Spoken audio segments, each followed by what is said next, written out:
This video is sponsored by NordVPN. Welcome back everybody to the worst superhero movies ever made, a series where I help you ignore the decay of Western society. And today, the time has finally come. I am finally going to watch the movies I've been avoiding for over a year now. The movies that truly inspired this series. I think Batman v Superman is the movie that a lot of people think about when they think about bad DC movies, and I avoided watching it for a really long time. So yes, that is the subject of this video. But first, I think it's only fair that we talk about the movie that came before it. So let's start by talking about Man of Sponsorships. That's right, I tricked you, I'm sorry. Today's video is sponsored by NordVPN. Now you guys know I don't do sponsorships too often in these videos, but this is one that I actually use, so you gotta listen to me whether you like it or not. Now, I gotta tell you guys a story. I've never told anybody this, but a few years ago, I was a victim of cyber crime. That's right, a sneaky little stinky cyber goblin hacked some of my data, and it was pretty annoying. I don't recommend it. And if you're like me, you don't really know how useful a VPN is until you need one.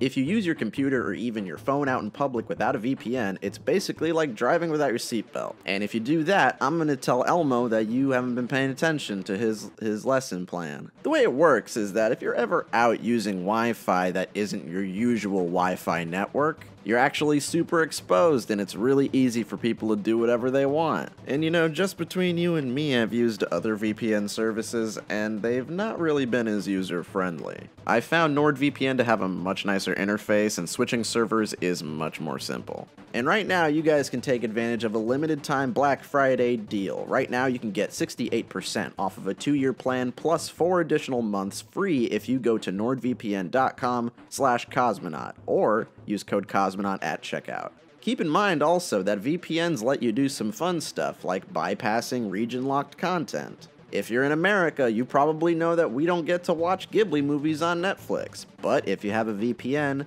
you can just sneak on in and masquerade as a non-American so you too can watch Toto's Delivery Castle like all the cool kids. Keep in mind though, this is a limited time offer. This Black Friday deal isn't going to be available forever. But you can also rest easy in the fact that Nord has a 30-day money-back guarantee. So remember, go to nordvpn.com/cosmonaut or use promo code Cosmonaut at checkout for those Black Friday savings. And again, I would like to thank NordVPN for sponsoring this video. Okay, let's talk about Superman now.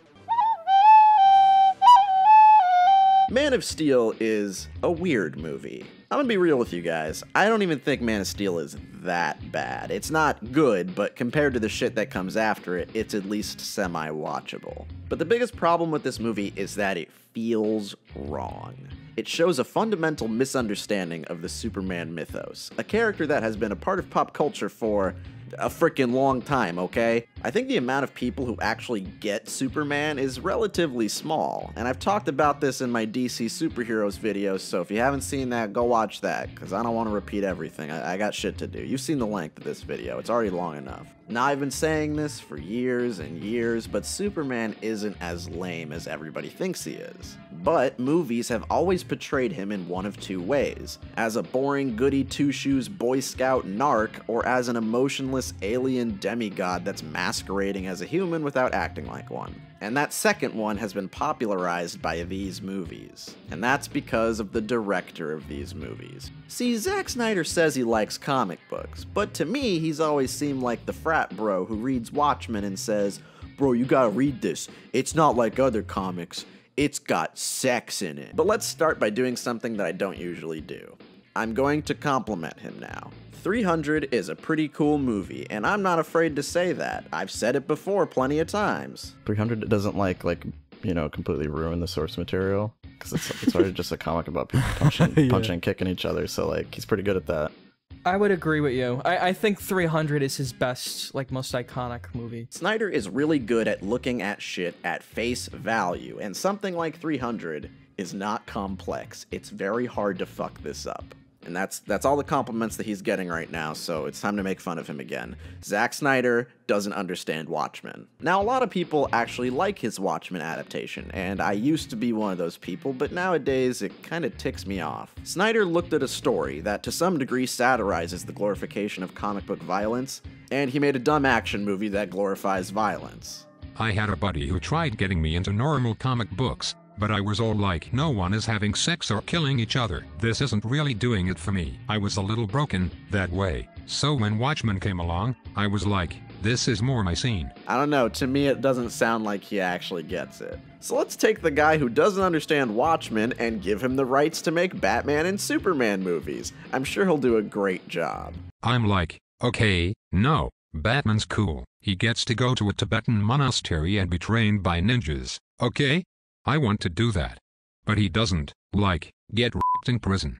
That could happen in my movie. Oh, whoa, whoa, whoa! Zack Snyder's not interested in making faithful comic book adaptations. He wants to make edgelord fan fiction. I don't think Zack Snyder likes Superman, so I think he made these movies to make the kind of Superman that he would want. So instead you get these movies with a bad Superman, and then eventually you get a bad Batman. And all across these three movies, these characters never improve in any way. And I understand that most of this video so far has been me complaining about Snyder more than actually talking about Man of Steel, but this stuff is really important when we are talking about this series. Because as I've said in this video already, and in other videos before, the biggest problem with these movies is that he doesn't understand these characters. You can make a movie that has a boring-ass story, but if you make the main character relatable and interesting, it will still make money, and people will still go to watch it. Marvel has been doing this for years now. Most of these movies are not very ambitious as far as story is concerned. They are simply carried by their charismatic characters. And in Man of Steel, we have Henry Cavill as Superman, who is not exactly the most charismatic person. Don't play games with me, General. Ooh boy. And yeah, you can tell that it's mostly due to how he's written and directed, but to get into that, we actually have to watch the movie now. Now, I'm not going to do a full breakdown of this movie because it's not the shit show that Batman v Superman is, it's not one of the worst superhero movies ever made, so I'm just going to try to break down the general idea of why this movie doesn't work for me, and then we'll go to the next one. To start with the positives, I think Zod works decently well as a compelling main villain. He's around from the very beginning of the movie, so we understand who he is and what he's doing pretty early on. And honestly, I think he works as this overzealous lunatic. And I really like how he reacts to finding out that he has superpowers when he's on Earth. He takes the opposite approach to Superman and he's like, oh, so I'm basically a god, I'm just gonna rule the planet now. I think that's pretty fun. I have no problem with that. And you know, sometimes I just like when a villain is hammy and evil. And yes, it's cool to get a villain that you kind of agree with, but it's also fun to see a villain who's totally 100% wrong, but it's also believable in how insane they are. And I mean it, he's actually insane.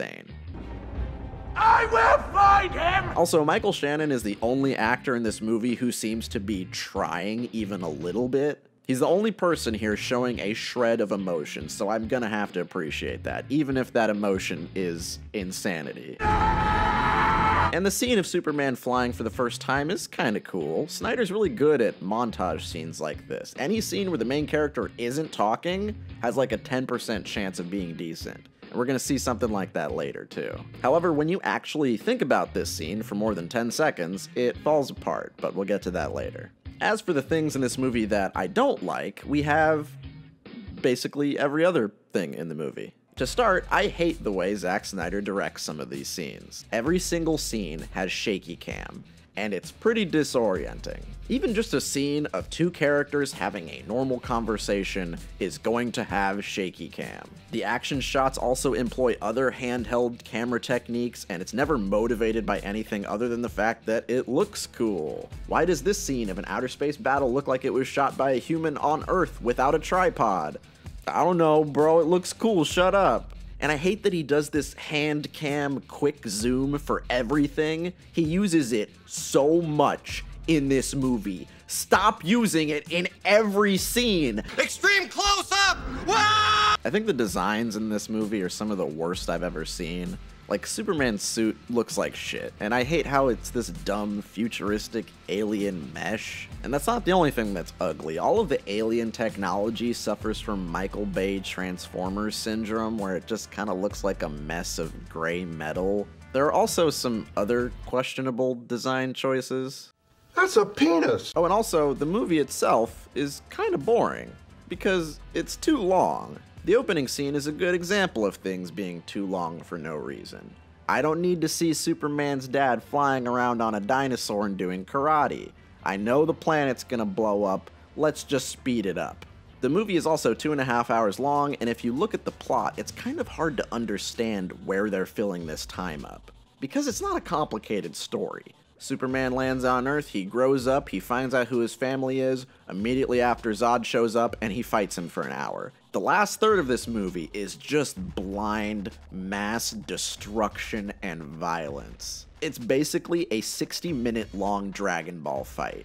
And it's not like this movie even has the cool action directing that Snyder is known for. It's literally just characters slamming into each other for an entire hour. After a while, you just become desensitized to it. My eyes just glaze over as it keeps going, and it keeps drawing out, and I care less and less. And the destruction in this film is borderline apocalyptic. This is the fucking end of the world. Superman is just blowing through Metropolis without any regard for civilian casualties. And to top it off, it ends with Superman murdering Zod, which is just so very wrong.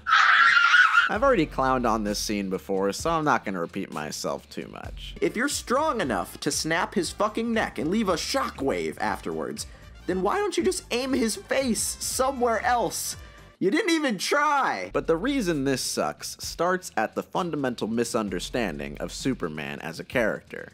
The number one job of a superhero movie is to make us like the main character. We don't even really need to fully agree with them on a personal level, we just have to feel something for them. Even the fucking Joker movie gets this right. Yes, Joker is a psychopathic murderer, but we still kind of empathize with him in his movie. Yet this is a movie about a good guy. Some would argue, the goodest guy that's ever existed, and yet we feel nothing for him. The best Superman stories focus on his humanity because that's the key to making us like him. He was raised on Earth, he was raised by humans, and his full life of experiences up to this point is that of a human on Earth. He's a human first. A human that just so happens to also be an alien. And this is something that I have never seen written well in a Superman movie.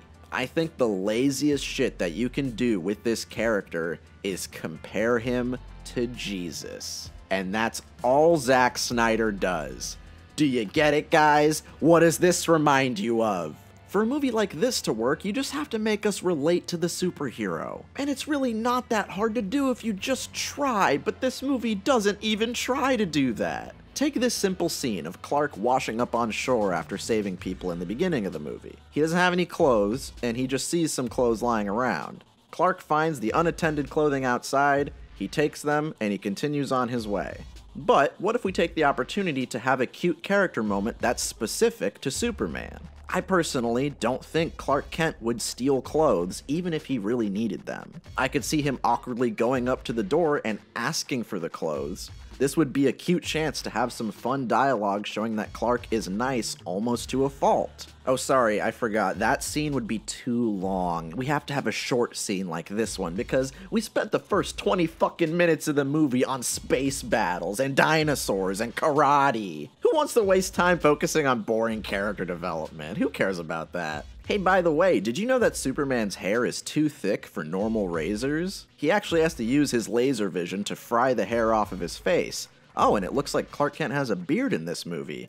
Maybe it would be cute to have a scene of his morning routine, sometimes showing a superhero doing a basic morning routine, but with a superpowered twist, can help us relate to them. But no, his beard just vanishes between scenes.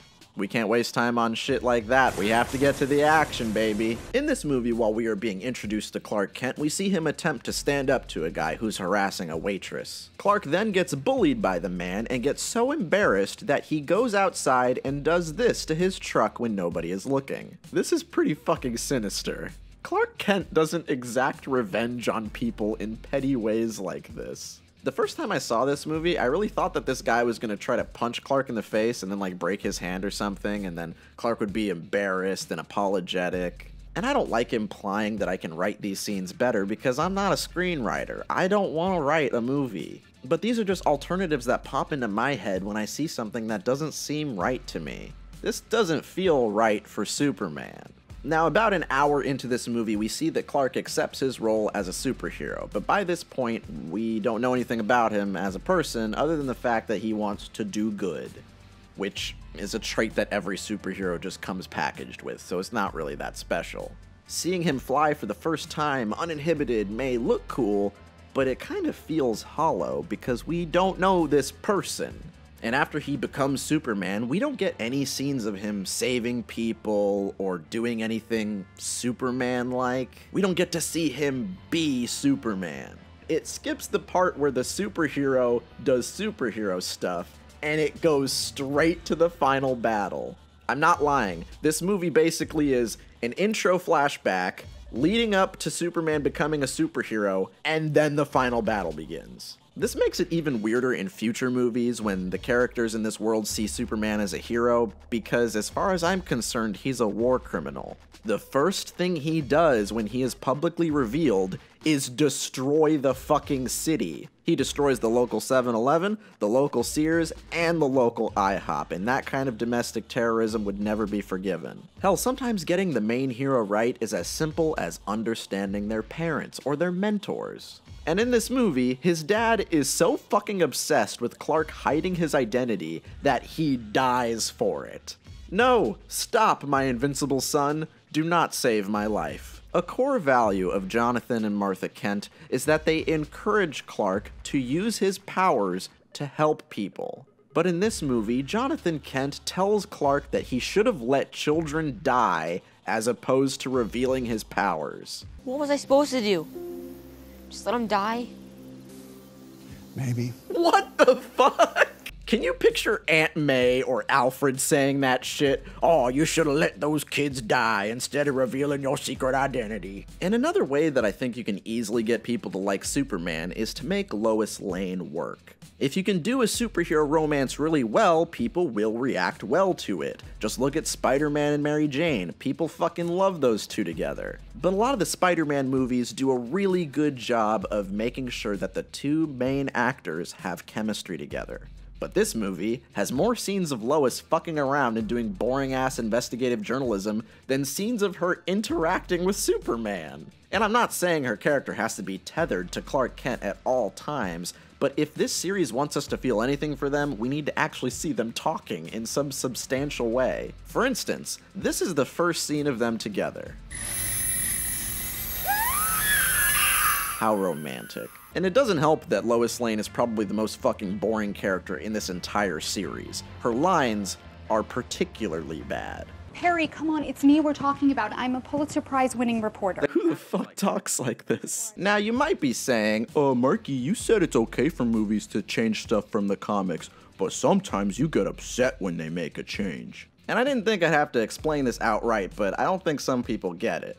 I've always said that changes are good if they work in the context of that story. I always say I like how the Mandarin is changed in Iron Man 3 because I think for that story, it makes perfect sense. But then I also said that I don't like the movie version of Civil War because the comic book version, to me, has a lot more emotional significance. It's a comic book storyline that was built up over a much longer period of time, and I think that they should have done that with the movie version. My general idea is that I'm open to change in a comic book movie if the change works. I'm not one of those people who's immediately gonna write off a comic book movie because it's not accurate. The Aquaman movie is very different from the comic books, but I think it is different in a way that works. This movie feels wrong on every level because it doesn't improve Superman with any of these changes. The changes make him worse. So Superman's girlfriend doesn't work, Superman's parents don't work, and Superman himself doesn't work.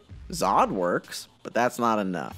These characters don't act like real people, so the movie fails. If I didn't know a single thing about Superman, this might be a little more acceptable, but I think it does a really bad job at exploring this character. And unfortunately, this movie doesn't do anything to convince people that Superman isn't a boring character. The only reason this movie isn't dog shit is because it looks like a masterpiece in comparison to the next movie. So 4 out of 10, let's get on to the real shit now. I think Batman v Superman is my least favorite superhero movie of all time. Everything that I've ever criticized a superhero movie for is present in Batman v Superman. Plus, there are some things that I didn't even know I hated until I saw this movie. Oh, and look, I can watch the Ultimate Edition. An extra half hour of movie? Gee, thanks, Mom, you shouldn't have. So let's dive right in. So this movie introduces us to Zack Snyder's version of Batman, which I've already criticized heavily in the past. I mean, I guess I'd probably be a murderer too if my dad was fucking Negan. Now, I should probably let you guys know that Batman is in fact my second favorite superhero, and I fully believe that there are some things you should never change when it comes to Batman. Number 1, Batman doesn't use guns. Number 2, Batman doesn't kill people. Number 3, Batman doesn't use fucking guns to kill people. God fucking damn it, Zachary. Snyder somehow took Superman, a symbol of hope and optimism, and turned him into a war criminal with no emotions. So it's no surprise that his version of Batman gets rid of all nuance and just distills him down to an angry punching man. Now, if you're the kind of person who thinks Batman should kill people because it's more realistic, well, that's okay, but you and I can't be friends if you think that way. His core value is that he values life above everything else. Because his world was shattered by a random act of violence, and he wants to prevent anyone from feeling the pain that he felt that day. And when people call him an anti-hero, they're actually completely wrong. None of this definition has anything to do with Batman. Batman is not an anti-hero. He works with fucking cops, he doesn't kill people, and he goes out of his way to save every life he can. Even if it's the life of someone evil. Most of the time, he's more of a good guy than Superman, but he's grumpy, so people just call him an anti-hero. And if you say, well, he's a vigilante, he works outside of the law, so that makes him an anti-hero. Well, then that makes everybody a fucking anti-hero. Superman and Spider-Man are anti-heroes too by that logic. Fucking Wonder Woman is an anti-hero. Does that make sense to you? Because it doesn't make sense to me. I think the Punisher makes more sense as an anti-hero because he does things that are not good to do, like fucking killing people. And I'm really not trying to gatekeep superheroes over here. You can have different interpretations of the character, but I'm just saying there are a lot of things about these characters that people ignore because movies get them wrong as well. We look at Spider-Man and we accept the fact that he doesn't kill people because he's a cute, fun guy and he's nice, and if he killed people it would make us sad. But Batman is an old, grumpy guy, so people just assume he's supposed to murder people. If you ask me, this mentality is pretty dumb, and Zack Snyder is one of the people who thinks this way. So his Batman sucks shit and we haven't even fucking started the movie. Alright, I'm gonna be here all day, I guess. Now, despite the fact that I just ranted like a madman about Batman, let's accept the fact that this is the version of the character that we are given for this movie. I do think that this version of Batman would see the destruction of Metropolis, get mad, and swear to take down Superman. Because like I said in the last movie, Superman is a fucking monster, and nobody would ever be on his side if this was the real world. I will at least say that it's nice to see that this movie opens up with a different perspective on what we saw previously. I want you to get everyone out of the building, right now. You understand? Let's go, come on, start moving now. Wait, so you're telling me this guy only just now realized that evacuating is a good idea? Bro, if I see the alien ship destroying the city 2 blocks away, my ass is already out the building. I am not dying for an unpaid internship at Wayne Enterprises. So at the beginning of this movie, the story is pretty easy to follow. Superman did an oopsie and committed a war crime in the last movie, and now Batman wants to kill him. And yes, you heard that right. I said kill. Anyway, now Lois Lane is doing some hardcore, super exciting, really fun to watch investigative journalism. Are you a terrorist, General? What kind of journalist would ask that question? Anyway, to show us that this isn't your mama's Superman movie, Jimmy Olsen, Superman's best pal, gets fucking executed by terrorists. We just met this guy. He gets fucking domed immediately. If that doesn't prove to you that Zack Snyder hates Superman, I don't know what to tell you, man. Also, can I just say, what the fuck is this scene for? We don't even know these people. Oh well, I guess it doesn't matter. We wasted all this time just to give Superman a guy to kill. And yes, I said kill. Okay, so it's implied that someone is trying to frame Superman and make him look more violent than he is. But we already know, based on what these movies have shown us, that he is a violent person who kills people. Anyway, let's not worry about that. Let's instead look at one of the many unintentionally funny scenes of the movie. Good evening. Why is he crawling on the ceiling like Spider-Man? So one of the things that Batman likes to do in this universe is use a fucking cattle iron to brand the villains like cows so that when they go to jail, the other inmates know who they need to murder. This kind of roundabout second-hand murder is exactly what I'd expect from this version of Batman, so I'm not even that mad, to be honest. If I get mad at every single insane thing that this man does, I'll probably die of a heart attack. Also, Zucker Lex is a fucking joke, but he's the only thing in this movie that exudes any life at all. He's the only thing in this movie that I can laugh at, so honestly, I cannot complain.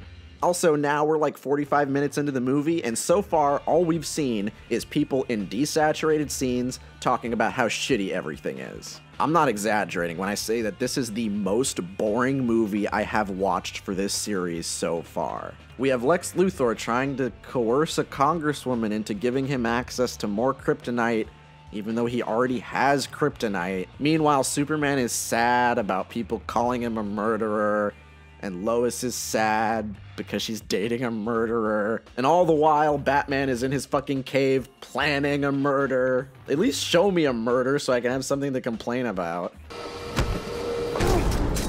Oh, that's better, thank you. See, the weird thing is, in this movie, both Batman and Lex Luthor want to defeat Superman. It would make sense to me if Zucker Lex or Bruce approached the other person and was like, hey, we don't like Superman. Let's fucking kill him. But no, that can't happen because Lex also wants Batman and Superman to fight each other. You may ask, why? Well, I can't tell you because I don't know. Anyway, now Batman has a dream sequence where the world is taken over by evil Superman. And this is where we see Dream Batman using a gun to kill people. And people like to say, oh, well, it's a dream sequence, so it doesn't really count. And I'm not even joking when I say that that's still too far for me. Batman is the kind of guy whose inner voice refers to himself as Batman. The voice kept calling me Bruce. In my mind, that's not what I call myself. What do you call yourself? Oh, yeah. He is so deeply connected and devoted to his insane core values that I can't see this and think it's anything other than ridiculous. Also, you might notice that these dream sequences are alluding to future movies, even to the extent that the Flash literally shows up to tell Bruce what's gonna happen in the Justice League sequel. Oh, I forgot that movie's never going to happen, so these scenes don't matter. I gotta admit, that's pretty embarrassing. So anyway, now Superman is meeting with the wife of the criminal that Batman killed earlier. And yes, I said kill, because this movie is now trying to give Superman a reason to hate Batman. Now let me just illustrate something to you guys real quick. This is a movie where Batman is angry at Superman because Superman killed people. Meanwhile, Superman is mad at Batman because Batman kills people. Our heroes are just two murderous hypocrites that still don't learn their fucking lesson by the end. Because the guy who made the movie doesn't think that killing is bad. He thinks it's cool. I could stop right there, but we're only an hour into the movie. Next we have a scene where Batman kills another dozen people. And yes, I said kill. Those guys are definitely dead. That guy's dead. Okay, now these guys might be okay. Oh wait, no, they're definitely dead now. If they weren't dead before, that'll do it. These are the most dead people. These guys get killed the hardest. You know, I tried to do it in that sort of technical way. I tried to do it like by proxy, shoot the car that they're in, the car blow up. That counts as killing! That is murder! Now you guys might be wondering why I'm focusing so much on how bleak and violent this movie is. This movie seems like it's trying to get us to question the idea of killing innocent people if you're a superhero. To look him in his eye and ask him how he decides which lives count. and which ones do not. So the whole time, you are being reminded by the movie that killing is bad, but then meanwhile, Batman and Superman fucking kill people. And not only do the events of this movie teach our heroes nothing, but the next movie, Justice League, is just goofy fun times with jokes and booyahs. My man. Booyah. When you compare how airtight the Marvel movies are to how fucking insane this shit is, it's like night and day. Day versus night. Shut up, we're not at that part yet. Anyway, we've hit the halfway point of the Misery Olympics now, and it's time for things to start happening. So Lex wants to get more kryptonite, but Elastigirl says he's not allowed to have more kryptonite. So he hires one of Bruce's old employees who lost his legs during the last movie's final battle so that he can sue Superman for being evil. Lex Luthor then gives that guy a cool robot wheelchair, and then he blows it up in the courthouse, killing everybody except Superman. Also, I love Superman's reaction to witnessing the deaths of everybody in the courthouse. Doesn't really seem to mind that much. Oh, and instead of staying to help the people who have just fucking been bombed, he flies away. You don't need to be a comic book expert to know that Superman would never do that. Oh, and this is something I only noticed now editing the video, but there's a scene where Clark goes up into the mountains because he's really sad, and he sees a vision of his ghost dad, and now, for some reason, Pa Kent is using a weird voice that he wasn't using in the last movie. People are afraid of what they don't understand. Your grandma baked me cake. Said I was a hero. I don't know why this makes me laugh. He sounds like a completely different person. Oh, and since we have to cram as much shit into this movie as possible, Wonder Woman watches YouTube videos of all the other Justice League members so that we can force some sequels and spin-offs.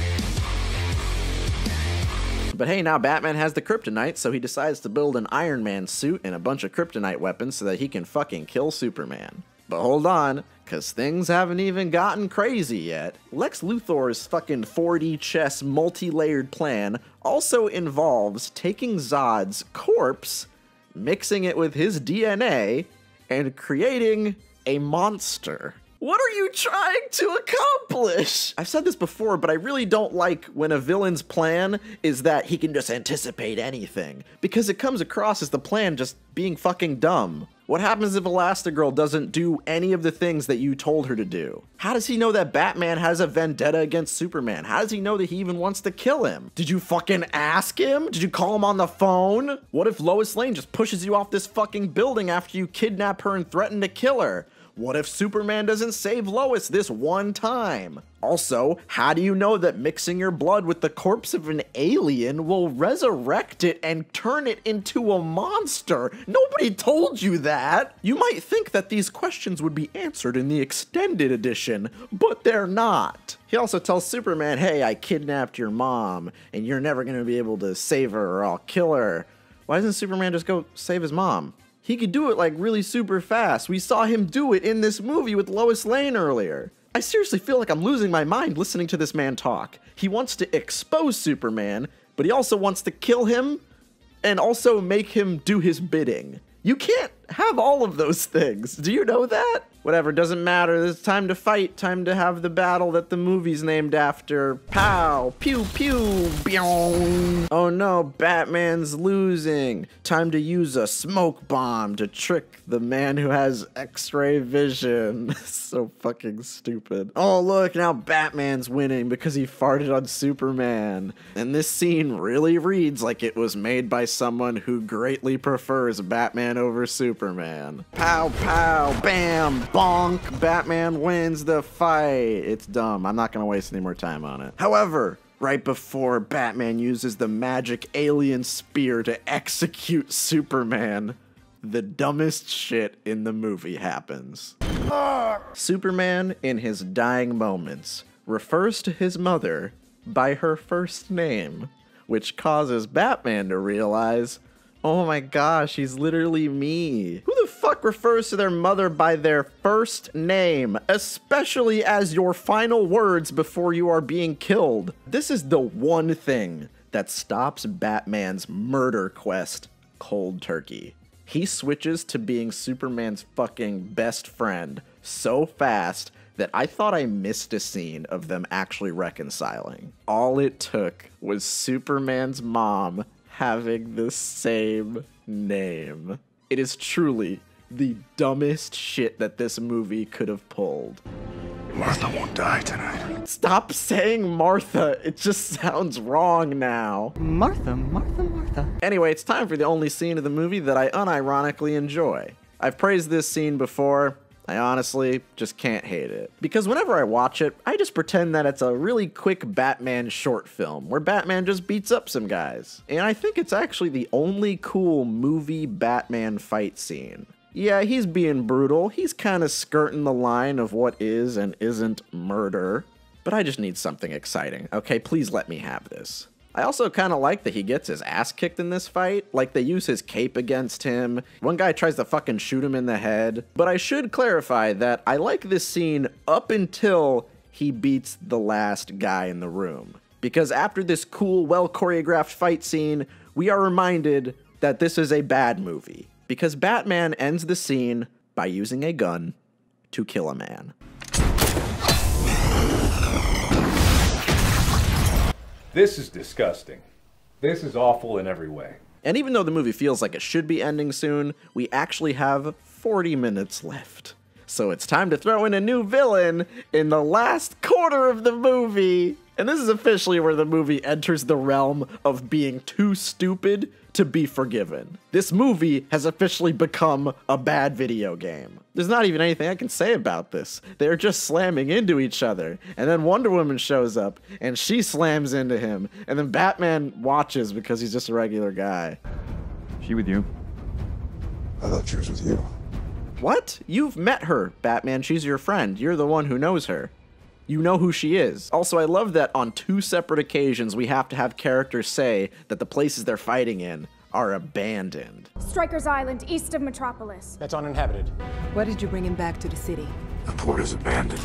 Because, ooh, we can't make fun of this movie. Please don't make fun of my movie. See, the final battle didn't kill any innocent people, but innocent people did die in that scene, and in that scene, and in that scene, and in that scene, and in that scene, but not in the final battle, so you can't make fun of me anymore. Oh, and while this fight is happening, Lois is literally just off periodically almost dying. Lois, fucking go away. How many times are you gonna get yourself killed? It's kind of a joke how prone you are to danger. So to kill the video game final boss, Clark goes and he lands the finishing blow with the magic spear. He tells Lois that he loves her, and we feel nothing because they still don't feel like they're in a relationship because we haven't seen them fucking talking to each other yet. And stop with the quick zooms. I thought we were done with that. So yeah, Superman totally dies, like for real, not clickbait. And the civilians that hate him mourn his death, and the guy who only knew him for an hour mourns his death. I failed him. Life. Dude, you tried to stab him to death in a dirty warehouse. You weren't fucking friends. Also, it's really funny that the newspaper says Superman dead. And also, Clark Kent, random guy that nobody knows, is also dead. So yeah, after that, Lex Luthor gets exiled to the realm of not being allowed to be in a movie ever again, and Batman threatens to brand him like a cow and send him to Arkham Asylum to be murdered. Just to remind you that Batman did not learn his lesson. Anyway, the movie's over now and I feel dead inside. It blows my mind that there are people who watch this movie and like it. Because I'm not lying when I say that I hope I go the rest of my life without ever seeing this movie again. I hate it. I am not lying when I say that this movie is only given any credit because of a single fight scene. And when I say this is my least favorite superhero movie, I'm still not saying it's the worst. Yes, I understand that this is becoming a joke at this point, but this is still not the worst superhero movie ever made. It's just the one that I personally cannot stand. You can't even enjoy this movie as a joke, and that's why I don't like it. I can watch Daredevil and Catwoman any day because those movies are hilarious. They're basically comedies at this point. Batman v Superman does not have any redeeming qualities.